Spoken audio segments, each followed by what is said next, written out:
Hello friends. आप सब कैसे हैं? आशा करते हैं आप सब अच्छे होंगे। तो आप सबका स्वागत है हमारे चैनल रियलिटी एंड ड्रीम पे। तो आज हम लोग सेफ्टी क्लास के पार्ट टू को पढ़ने वाले हैं और इसमें हम लोग जानेंगे कि अनसेफ एक्ट क्या होता है।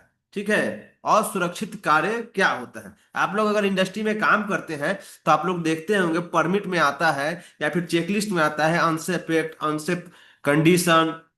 जब आप लोग डेली ऑब्जर्वेशन भरते हैं तो उसमें भी आपको देखने को मिलता है अनसेफ एक्ट और अनसेफ कंडीशन। तो जो नए लोग होते हैं उनको इस चीज के बारे में पता नहीं होता है कि आखिर अनसेफ एक्ट होता क्या है। ठीक है। और ये आपके सिलेबस में भी पढ़ना है। तो दोस्तों, चलिए हम लोग समझते हैं कि आखिर अनसेफ एक्ट क्या है। ठीक है दोस्तों। तो देखिए यहाँ पे आप लोगों को स्क्रीन दिख रहा होगा और इसमें कह रहा है कि एनी अनडिजायरेबल बिहेवियर और action done by worker which can lead to accident. मतलब वर्कर के द्वारा, ठीक है जी, कर्मचारियों के द्वारा किया गया कोई भी ऐसा अनुचित व्यवहार, कोई भी ऐसा गलत काम। ठीक है जी। कर्मचारियों के द्वारा किया गया कोई भी ऐसा अनुचित व्यवहार जिसके कारण दुर्घटना हो सकती है तो उसे हम लोग अनसेफ एक्ट कहेंगे। ठीक है। बहुत ही आसानी से इसको समझेंगे जी कि कर्मचारियों के द्वारा, वर्कर के द्वारा कोई भी ऐसा अनुचित व्यवहार किया जाता है, कोई भी ऐसा गलत काम किया जाता है, कोई भी ऐसा एक्टिविटी किया जाता है जिसके कारण दुर्घटना होने की संभावना है, दुर्घटना हो सकती है, तो उस एक्टिविटी को हम लोग अनसेफ एक्ट कहेंगे। समझ रहे हैं ना जी? जैसे यहाँ पे हम लोग डिफरेंट टाइप ऑफ एग्जाम्पल को भी हम लोग देखेंगे, बहुत सारे एग्जाम्पल को देखेंगे और समझेंगे कि अनसेफ एक्ट क्या होता है। दोस्तों, तो यहाँ पे ध्यान रखिएगा, अनसेफ एक्ट जब भी होगा वो किसी न किसी वर्कर के चलते होगा। अनसेफ एक्ट अपने आप नहीं होता है, किसी वर्कर के द्वारा किया जाता है, किसी व्यक्ति के द्वारा किया जाता है, किसी एम्प्लॉय के द्वारा किया जाता है। ठीक है जी। कोई भी एम्प्लॉय जब कोई भी ऐसा एक्टिविटी करता है, कोई भी ऐसा गलत काम करता है तो उसे हम लोग अनसेफ एक्ट कहेंगे। ठीक है दोस्तों। तो ये आप लोगों का ट्रिक है, आप लोगों को समझना है कि जो अनसेफ एक्ट होता है वो व्यक्ति के द्वारा किया जाता है। ठीक है। ये अपने आप अनसेफ एक्ट जनरेट नहीं होता है। तो आइए हम लोग यहाँ पे एग्जाम्पल को देखते हैं और समझते हैं कि आखिर अनसेफ एक्ट क्या है। ठीक है दोस्तों। तो कह रहा है some of the example of unsafe act are as follows. मतलब कुछ जो है हम लोग यहाँ पे अनसेफ एक्ट के एग्जाम्पल को देखेंगे और समझेंगे कि आखिर अनसेफ एक्ट है क्या। ठीक है। देखिए दोस्तों, तो पहला एग्जांपल है यूजिंग इक्विपमेंट विदाउट अप्रूवल। देखिए, अगर जो है कि कोई भी इक्विपमेंट, कोई भी उपकरण अगर बिना परमिशन का यूज कर रहे हैं तो वो अनसेफ एक्ट है। अब देखिए कि जो इक्विपमेंट है ये यूज कौन करेगा जी? तो ये कोई व्यक्ति करेगा, कोई वर्कर करेगा, कोई पर्सन करेगा। तो हम पहले ही बताए हैं कि अनसेफ एक्ट किसी व्यक्ति के द्वारा किया जाता है। जब भी होगा सब व्यक्ति, पर्सन इन्वॉल्व होगा। तो यहाँ पे अगर कोई उपकरण अगर आप बिना अप्रूवल के आप यूज कर रहे हैं तो वो अनसेफ एक्ट है। यहाँ पे आपको बताए थे जी, आपको डिफिनीशन में कि कोई भी ऐसा एक्टिविटी जिसके कारण दुर्घटना हो सकता है, संभावना है, तो उसको हम लोग अनसेफ एक्ट कहेंगे। तब बताइए, कोई भी उपकरण है और बिना अप्रूवल के, बिना परमिशन के आप यूज कर रहे हैं तो वो गलत काम है कि नहीं है जी? वो गलत काम है। और बिना अप्रूवल का यूज कर रहे हैं तो वहां पे दुर्घटना होने की संभावना है, दुर्घटना हो सकती है। जब आपको अप्रूवल नहीं मिला है तो किसी ना किसी कारण से तो अप्रूवल रोका गया होगा। तो अप्रूवल आपको नहीं दिया गया फिर यूज कर रहे हैं तो दुर्घटना होने की संभावना है। तो वो आपको क्या है जी, वहां पे अनसेफ एक्ट है। अब देखिए टेकिंग अनसेफ पोजीशन। अब देखिए कोई एक्टिविटी है, ठीक है, उसको आप गलत पोजीशन के में आकर के आप काम को करते हैं तो वो भी आपका अनसेफ एक्ट ही होगा। ठीक है। लोडिंग और unloading of material in irresponsible manner.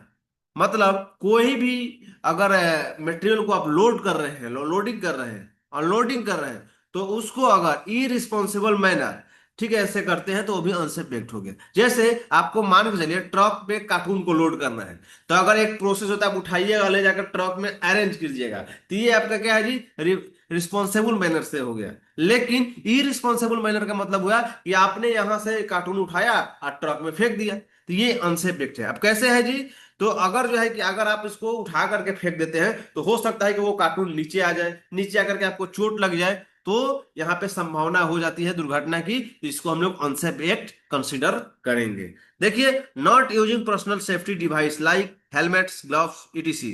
अगर कोई भी आप जो है कि सुरक्षा उपकरण को अगर यूज नहीं कर रहे हैं तो भी अनसेफ एक्ट है। क्यों? क्योंकि आपको बताया जाता है कि आपको यूज करना है पर्सनल प्रोटेक्टिव इक्विपमेंट, लेकिन आपने यूज नहीं किया, ये हो गया गलत काम। आपने नहीं किया, वर्कर ने नहीं किया, 2 पॉइंट ये हो गया क्या जी, वर्कर के द्वारा यूज नहीं किया जा रहा है। और तीसरा जो है कि अगर यूज नहीं कर रहे हैं हेलमेट तो हो सकता है कि आपके सर पे चोट लग जाए, तो इसलिए जो है कि यहाँ पे दुर्घटना होने की संभावना है, तो हम लोग इसको अनसेफ एक्ट कहेंगे। आगे है not proper maintenance of the whole factory. अब देखिए, अगर जो है कि हमारी फैक्ट्री है, उसकी एक मेंटेनेंस का शेड्यूल होता है, एक ड्यूरेशन होता है, तो उस ड्यूरेशन का जो है, ड्यूरेशन में उसका अगर मेंटेनेंस नहीं किया जा रहा है तो भी अनसेफ एक्ट है। ठीक है जी, उसके चलते भी दुर्घटना हो सकता है। आगे है not following safety rule and regulation. अगर जो है कि सुरक्षा का जो रूल है, जो नियम है, अगर उसको फॉलो नहीं किया कर रहे हैं आप, तो भी आपको क्या है जी, अनसेफ एक्ट कहेंगे उसको। ठीक है दोस्तों, अभी हम लोग आगे चलते हैं। आगे हम देख लो, हम लोग और एग्जाम्पल देखेंगे ताकि आपका कॉन्सेप्ट क्लियर हो जाए। हमारा मकसद है कि आप कॉन्सेप्ट पढ़ रहे हैं तो उसमें आपका जो है कि क्लियर हो जाए, आप समझ जाए अच्छे तरीके से। तो इसलिए हम लोग इतने सारे एग्जाम्पल को हम लोग देखेंगे तो समझ जाएंगे। आगे जो है एग्जाम्पल है वो कह रहा है ऑपरेटिंग और वर्किंग एट अनसेफ स्पीड। ठीक है, अब आपको गाड़ी चलाने का 40 किलोमीटर प्रति घंटा की रफ्तार से आपको अप्रूवल है, और वहां पे 80 किलोमीटर घंटा की रफ्तार से चलाएंगे तो आपको क्या है जी, वो अनसेफ एक्ट है। समझ आया ना जी, वहां पे दुर्घटना होने की संभावना होती है। यूजिंग सेफ्टी डिवाइस इन ऑपरेटिव। अगर कोई सेफ्टी डिवाइस है और उसको गलत तरीके से आप यूज कर रहे हैं तो भी आपको क्या है जी, वो अनसेफ एक्ट होगा। यूजिंग इक्विपमेंट और यूजिंग अनसेफ इक्विपमेंट और यूजिंग इक्विपमेंट अनसेफली। अगर कोई इक्विपमेंट है, ठीक है, उसको गलत तरीके से, असुरक्षित तरीके से आप यूज कर रहे हैं तो भी अनसेफ एक्ट कहेंगे, क्योंकि उससे भी दुर्घटना हो सकता है। या फिर अगर जो है कि अगर कोई खराब इक्विपमेंट है और उसको भी इस्तेमाल करते हैं तो भी आपको जो है कि अनसेफ एक्ट कहेंगे। इसके अलावा horse play, distracting, physical contact, playing around, social pressure और पार्टिकुलेट इन अनसेफ एक्ट। मतलब अगर आप हॉर्स पर प्ले करते हैं, अगर काम के समय में हंसी मजाक करते हैं तो उससे भी दुर्घटना होने की संभावना बढ़ती है, तो भी जो है कि आपका अनसेफ्ट होगा। अगर आप किसी व्यक्ति का ध्यान भटका रहे हैं तो भी अनसेफ एक्ट है। काम करते समय उसको फिजिकल कांटेक्ट करते हैं तो भी जो है कि आपको अनसेफ एक्ट कहेंगे। इसके अलावा लैक ऑफ कॉन्सेंट्रेशन, फटीग और इलेहन, ये सबसे इंपॉर्टेंट पॉइंट है। ठीक है, ये चीज आपको दिखेगा नहीं। मतलब अगर आप क्या है जी, आप जो है कोई काम कर रहे हैं और उस पे आपका ध्यान नहीं है, कंसंट्रेशन नहीं है, तो आपको वहां पे वो अनसेफ एक्ट है। आप खुद से जो है कि गलत कर रहे हैं, आपका ध्यान वहां पे नहीं है, फिर भी आप काम को कर रहे हैं, इस स्थिति में आपको दुर्घटना होने की संभावना बन जाती है, तो इसको अनसेफ एक्ट कहेगा। अगर आप थके हुए हैं, आपकी तबीयत खराब है और उसके बाद अगर काम कर रहे हैं तो भी उसको हम लोग अनसेफ एक्ट कंसिडर करेंगे। ठीक है दोस्तों, तो आशा कर रहे हैं कि आप ये वीडियो को ये आंसर पैक्ट टॉपिक को समझ गए होंगे। अगर कोई भी तो जो है कि आपको डाउट है आंसर पैक्ट से रिगार्डिंग, तो आप इस चैनल के कमेंट सेक्शन में जाके कमेंट कर सकते हैं। इसके अलावा हमारे चैनल पे सेफ्टी डिप्लोमा के कंप्लीट सिलेबस का जो है कि पढ़ाया जा रहा है। इसके लिए आप लोग हमारे जो है कि डिस्क्रिप्शन में लिंक मिलेगा प्लेलिस्ट का, सेफ्टी डिप्लोमा कोर्सेज, उसमें जाकर के आप करके पूरा पढ़ सकते हैं। ठीक है दोस्तों, प्रैक्टिकल वीडियोज भी है, प्रैक्टिकल वीडियोज भी आप लोग देख सकते हैं। इसके अलावा आपको किसी तरह की कोई भी सेफ्टी कोर्स करना है, कोई भी सेफ्टी डिप्लोमा करना है, उसके रिगार्डिंग जानकारी चाहिए तो आप मेरे चैनल पे कमेंट कर सकते हैं, आपको रिप्लाई दिया जाएगा। थैंक यू, धन्यवाद।